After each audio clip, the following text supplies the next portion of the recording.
Imagine fighting a war that ended 29 years ago. Imagine hiding in the jungle, thinking every villager to the enemy. Imagine being so loyal to your command that you choose survival over surrender. This is not fiction. This is the true story of Hiroo Onoda, the man who fought World War II until 1974. Hiroo Onoda was born in 1922 in Japan. He grew up in a country where honor, loyalty, and sacrifice were more than just values. They were a way of life. By the time he turned 18, the world was already at war. In 1944, as Japan's empire crumbled, Onoda was selected for special military intelligence training. His mission was clear and strict. You are absolutely forbidden to die by your own hand. It may take 3 years. It may take 5. But whatever happens, we will come back for you. Soon, he was sent to Lubon Island in the Philippines. But just months after his arrival, the war came to a brutal end, or at least for the rest of the world. In August 1945, Japan officially surrendered. The atomic bombs had devastated Hiroshima and Nagasaki. The emperor himself announced the end of the war. But in the thick jungles of Lubang, Onoda and a few remaining soldiers believed it was all a trick. Flyers were dropped from the sky, announcing the surrender. Onoda refused to believe them.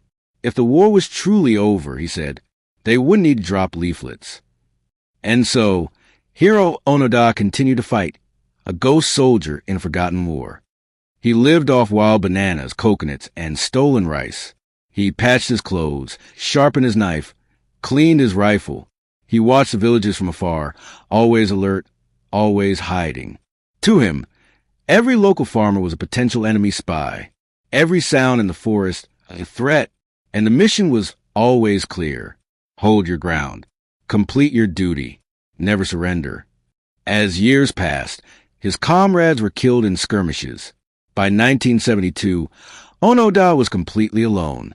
For nearly 3 decades, he stayed in the jungle, avoiding search teams, dodging patrols, ignoring broadcasts, and believing the world was still at war. Then, in 1974, something unbelievable happened. A young Japanese student named Norio. Suzuki went looking for him. He said he was searching for a panda, the abominable snowman, and Hiroo Onoda. Amazingly, he found him, still alive, still armed, still in uniform. But Onoda refused to return. I will not surrender, he said. Not unless I receive direct orders from my commanding officer. So Suzuki went back to Japan and helped track down Onoda's former commander. Now a quiet old man working in a bookstore. That officer was flown to Lubon Island, wearing his old uniform. He approached Onoda, saluted, and gave him new orders, officially releasing him from duty. On March 9, 1974, Hiroo Onoda laid down his rifle. He presented his sword, and he returned to Japan, a soldier of a war long ended. Some saw him as a hero. Others saw him as a tragedy.